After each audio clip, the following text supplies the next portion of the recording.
ममता परिजा महोदय मंच आसे निजर कविता पाठ करेंगे।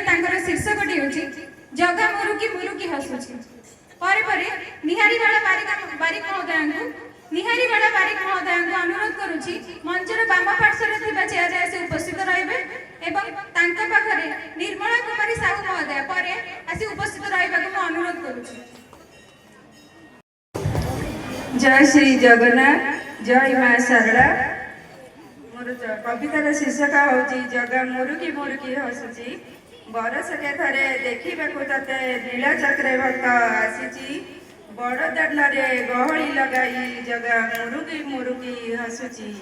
बरस के थरे देखा ते नीला चक्रे भक्त आसी बड़ दांडे गहली लगाई जगा मुरुकी मुरुकी हसुची। आज श्रीक्षेत्र उठुची पड़ुची जगा नंदी घोष रथे आसुची। दुख को हरिब सुख से देव से कथा मने मु जानी।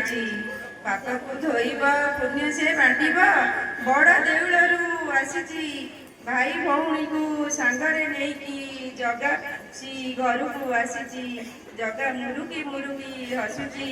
जगा मुरुकी मुरुकी हसुची। जय श्री जगन्नाथ।